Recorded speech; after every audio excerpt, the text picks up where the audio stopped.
The Ideal of Human Unity. Chapter 18. The Ideal Solution, a Free Grouping of Mankind. These principles, founded on the essential and constant tendencies of nature in the development of human life, ought clearly to be the governing ideas in any intelligent attempt at the unification of the human race. And it might so be done if that unification could be realized after the manner of a Lycurgan constitution, or by the law of an ideal Manu, the perfect sage and king,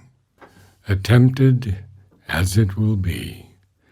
in very different fashion according to the desires, passions, and interests of great masses of men, and guided by no better light than the half-enlightened reason of the world's intellectuals, and the empirical opportunism of the world's statesmen and politicians.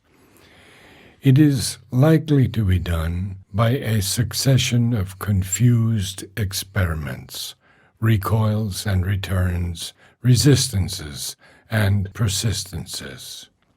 It will progress in spite of human unreason, in the midst of a clamor of rival ideas and interests, stumble through a war of principles, advance by a clash of vehement parties, ending in more or less clumsy compromises. It may even, as we have said, be managed in the most unideal, though not the most inconvenient method of all, by a certain amount of violence, the domination of a few vast and powerful empires, or even the emergence of a single predominant world empire,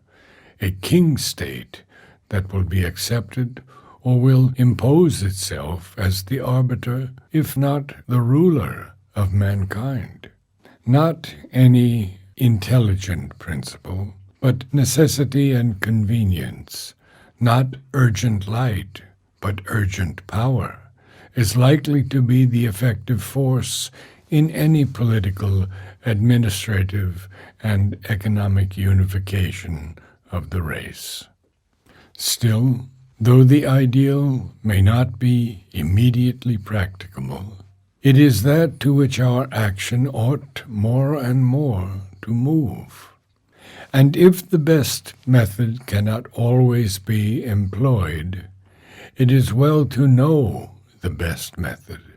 so that in the strife of principles and forces and interests, something of it may enter into our dealings with each other,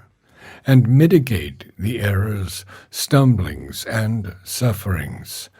which our ignorance and unreason compel us to pay as the price of our progress. In principle, then, the ideal unification of mankind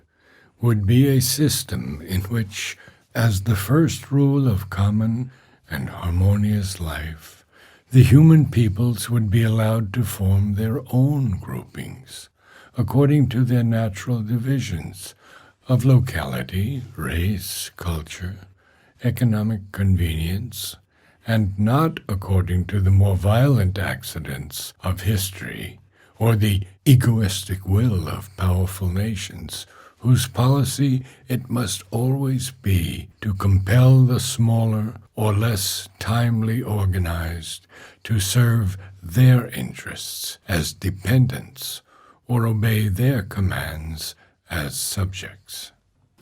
The present arrangement of the world has been worked out by economic forces,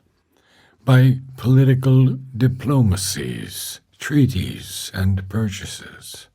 and by military violence, without regard to any moral principle or any general rule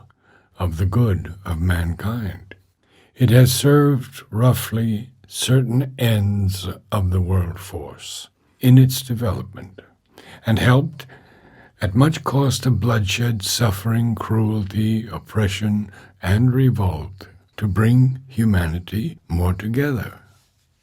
Like all things that, though in themselves unideal, have been and have asserted themselves with force, it has had its justification, not moral, but biological, in the necessity of the rough methods which nature has to use with a half-animal mankind as with her animal creation. But the great step of unification once taken, the artificial arrangements which have resulted would no longer have any reason for existence. It would be so in the first place, because the convenience and good of the world at large, and not the satisfaction of the egoism, pride, and greed of particular nations, would be the object to be held in view. In the second, because whatever legitimate claim any nation might have upon others, such as necessities of economic well-being and expansion, would be arranged for in a soundly organized world union or world state, no longer on the principle of strife and competition, but on a principle of cooperation or mutual adjustment, or at least of competition regulated by law and equity and just interchange. Therefore, no ground would remain for forced and artificial groupings, except that of historical tradition or accomplished fact, which would obviously have little weight in a great change of world conditions, impossible to achieve unless the race is prepared to break hundreds of traditions and unsettle the great majority of accomplished facts. The first principle of human unity, groupings being necessary, should be a system of free and natural groupings, which would leave no room for internal discords, mutual incompatibilities, and repression and revolt, as between race and race, or people and people. For otherwise, the world state would be founded, in part at least, upon a system of legalized injustice and repression, or at the best, upon a principle of force and compulsion, however mitigated. Such a system would contain dissatisfied elements, eager to seize upon any hope of change, and throw their moral force, and whatever material power they might still keep, on the side of any velleities that might appear in the race, towards disorder, secession, dissolution of the system, and perhaps a return to the old order of things. Moral centers of revolt would thus be preserved, which, given the restlessness of the human mind, could not fail to have, in periods favorable to them, a great power of contagion and self-diffusion. In fact, any system which would appear to stereotype anomalies, eternize injustice and inequality, or rest permanently on a principle of compulsion and forced subjection, could have no security, and would be condemned by its very nature to transience. This was the principal weakness of the drift during the war, towards the settlement of the world on the basis of the actual status quo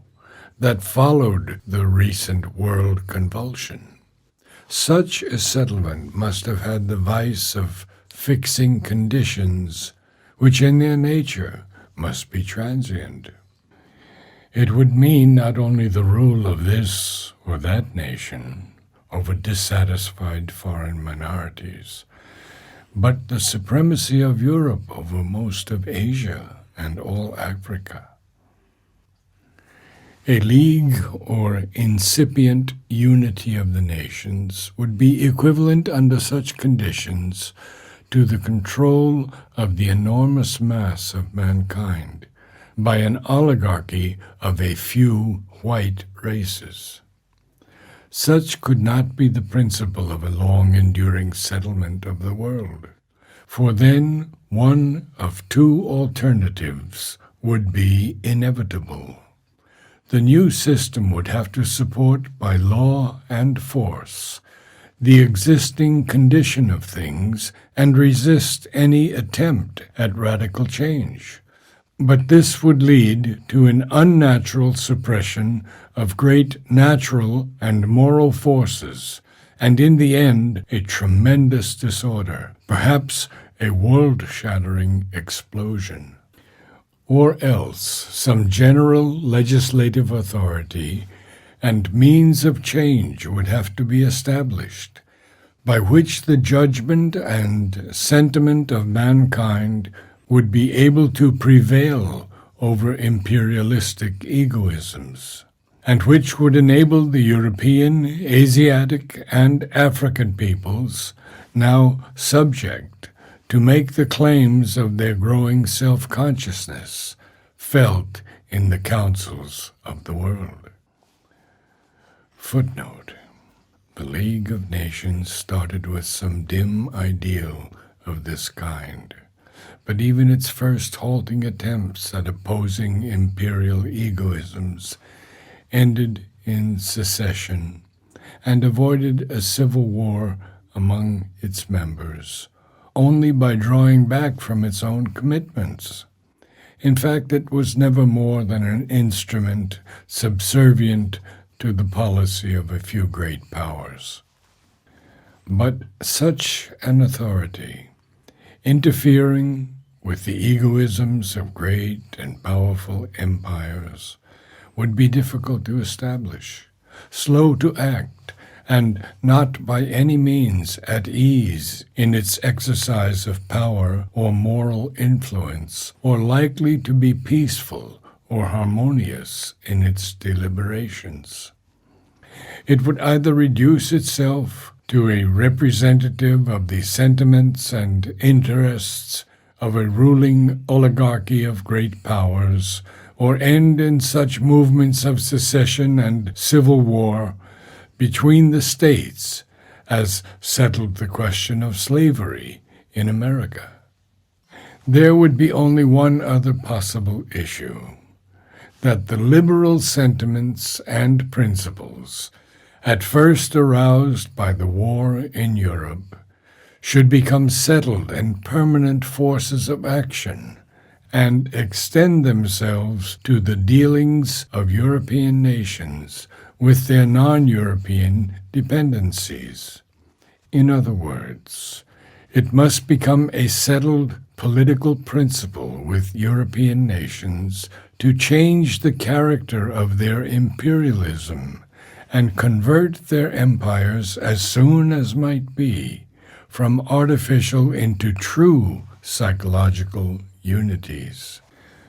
But that would end inevitably in the recognition of the principle we have advanced, the arrangement of the world in a system of free and natural, and not as hitherto of partly free and partly forced groupings. For a psychological unity could only be assured by a free assent of nations, now subject to their inclusion in the imperial aggregate, and the power of free assent would imply a power of free dissent and separation. If owing to incompatibility of culture, temperament, or economic or other interest, the psychological unity could not be established, Either such separation would be inevitable, or else there must be a resort to the old principle of force. A difficult matter when dealing with great masses of men who must, in the course of the new process, have arrived at self-consciousness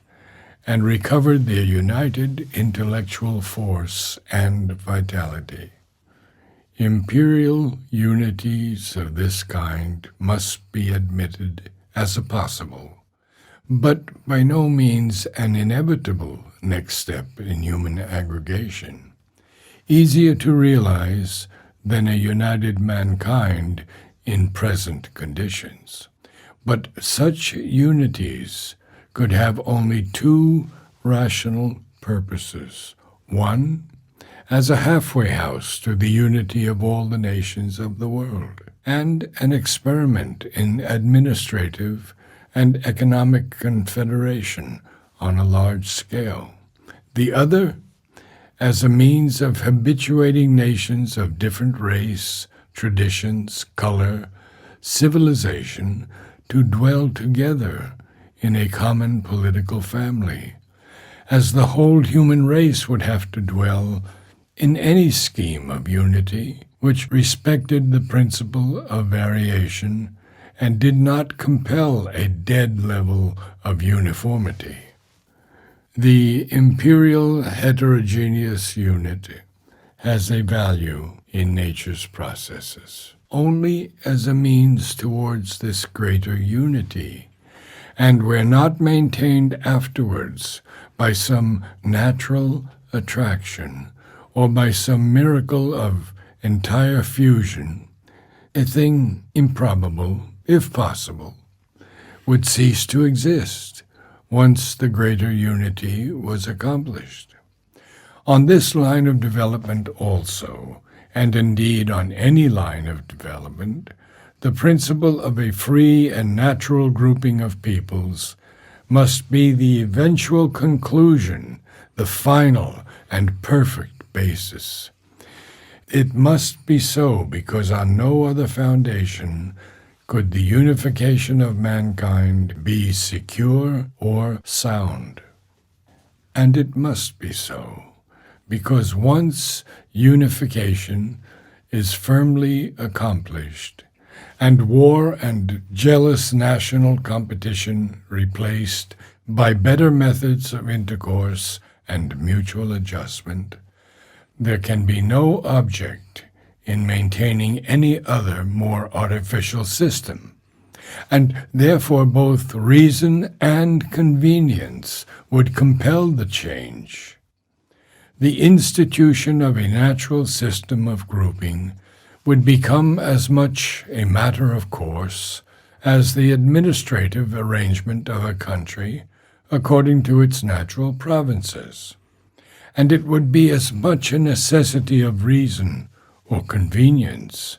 as the regard necessarily paid in any system of devolution or free federation to race or national sentiment or long-established local unities. Other considerations might modify the application of the principle, but there would be none that could be strong enough to abrogate it. The natural unit in such a grouping is the nation, because that is the basis natural evolution has firmly created, and seems indeed to have provided with a view to the greater unity. Unless, therefore, unification is put off to a much later date of our history, and in the meanwhile the national principle of aggregation loses its force and vitality and is dissolved in some other, the free and natural nation unit, and perhaps the nation group, would be the just and living support of a sound and harmonious world system. Race still counts and would enter in as an element, but only as a subordinate element. In certain groupings it would predominate and be decisive. In others it would be set at naught, partly by a historic and national sentiment, overriding differences of language and race, partly by economic and other relations created by local contact or geographical oneness. Cultural unity would count, but need not in all cases prevail. Even the united force of race and culture might not be sufficiently strong to be decisive.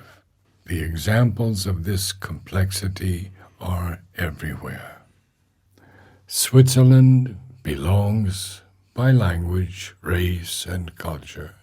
and even by affinities of sentiment, to different national aggregations, two of sentiment and culture, the Latin and the Teutonic, three of race and language, the German, French, and Italian. And these differences worked sufficiently to bewilder and divide Swiss sympathies in the clash of nations. But the decisive feeling overriding all others is the sentiment of Helvetian nationality, and that would seem to forbid, now and always, any idea of a voluntary partition or dissolution of Switzerland's long-standing natural, local, and historic unity. Alsace belongs predominantly by race, language, and early history to a Germanic union, but the German appealed in vain to these titles and labored in vain to change Alsace-Lorraine into Elsass-Lothringen. The living sentiment and affinities of the people, national, historical, cultural, bound it still to France. Canada and Australia have no geographical connection with the British Isles or with each other, and the former would seem to belong by predestination to an American group unity. But certainly, in the absence of a change of sentiment not now easily foreseen, both would prefer to belong to a British grouping, rather than the one fuse itself into an increasingly cosmopolitan American nation, or the other stand apart as an Australasian union. On the other hand, the Slavonic and Latin elements of Austro-Hungary, though they belonged by history, geographical position, and economic convenience to that empire, moved strongly towards separation, and where local sentiments permitted, to union with their racial, cultural, and linguistic kin. If Austria had dealt with her Slav subjects,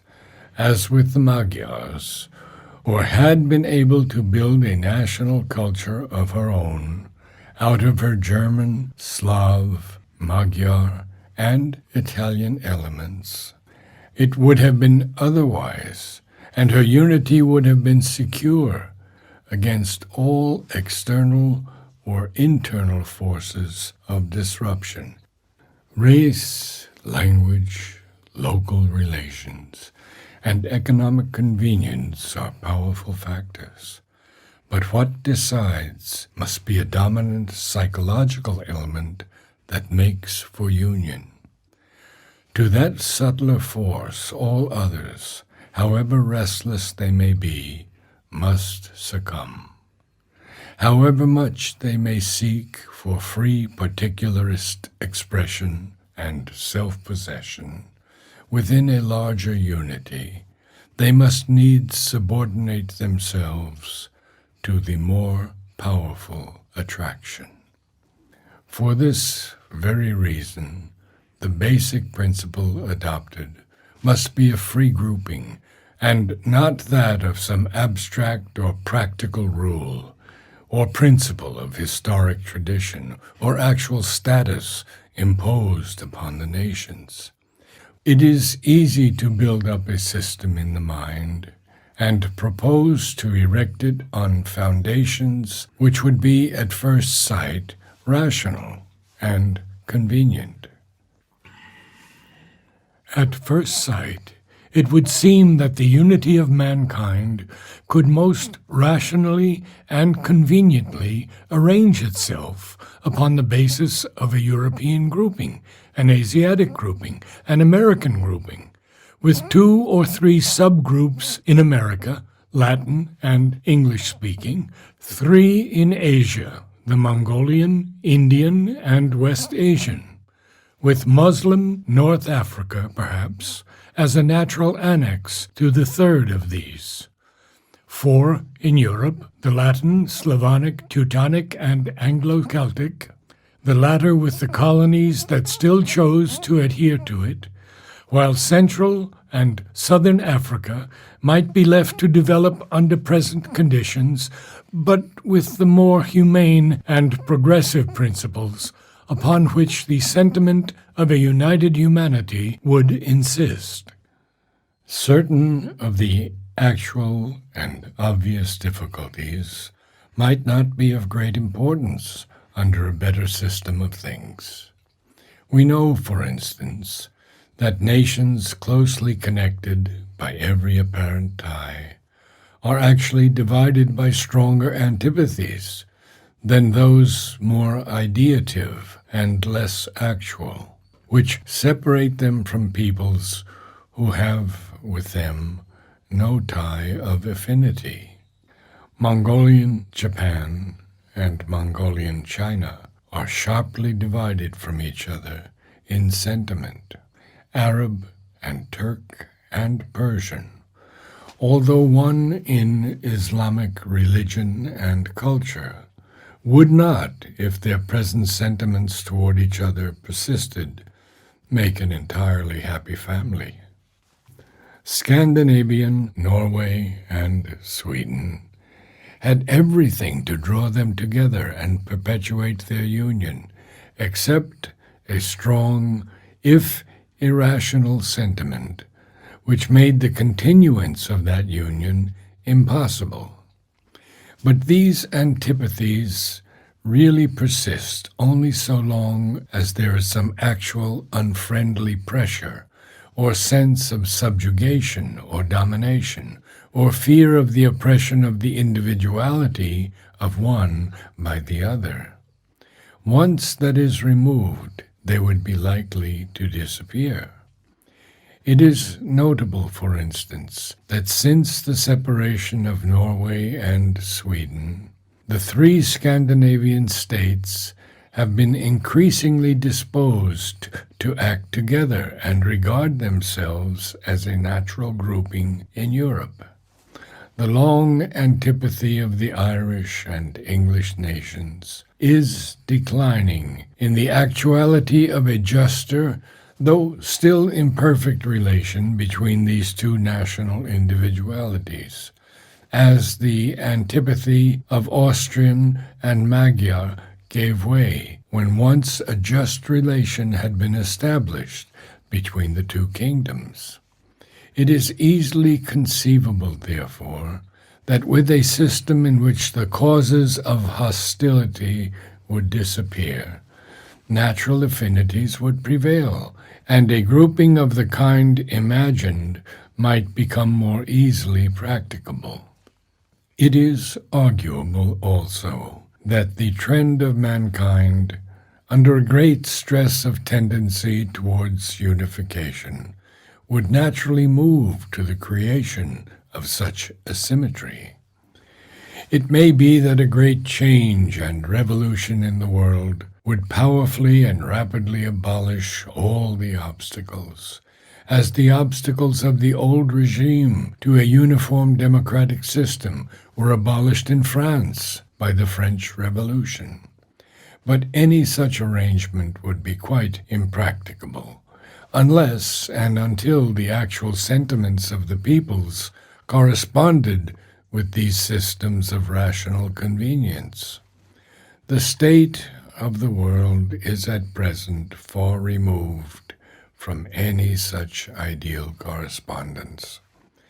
The idea of a new basis founded on the principle of national sentiment seemed at one time to be taking within a limited field the shape of a practical proposition. It was confined to a European resettlement, and even there it was only to be imposed by the logic of war and force upon defeated empires. The others proposed to recognize it for themselves, only in a restricted form. Russia, by the concession of autonomy to Poland, England by home rule in Ireland, and a federation with her colonies, while other denials of the principle were still to persist, and even perhaps one or two new denials of it to be established in obedience to imperial ambitions and exigencies. A name even was given to this new principle, and for a time the idea of self-determination received an official sanction and almost figured as a gospel. However imperfect the application, this practical enforcement of it, if effected, would have meant the physical birth and infancy of a new ideal, and would have held forth to the hopes of mankind the prospect of its eventual application in a larger field until it came to be universalized. Even the victory of the Allies put an end to these high professions. It is no longer possible to consider this ideal of a rearrangement of the world on the basis of free national groupings as an impossible dream, an altogether chimerical ideal. Still, the forces against it are considerable, and it is idle to hope that they will be overcome, except after long and difficult struggles. National and imperial egoism is the first and most powerful of the contrary forces. To give up the instinct of domination and the desire still to be rulers and supreme, where rule and supremacy have been the reward of past efforts, to sacrifice the advantages of a commercial exploitation of dependencies and colonies, which can only be assured by the confirmation of dominance and supremacy, to face disinterestedly the emergence into a free national activity of vigorous and sometimes enormous masses of men, once subjects and passive means of self-enrichment, but henceforth to be powerful equals and perhaps formidable rivals, is too great a demand upon egoistic human nature to be easily and spontaneously conceded,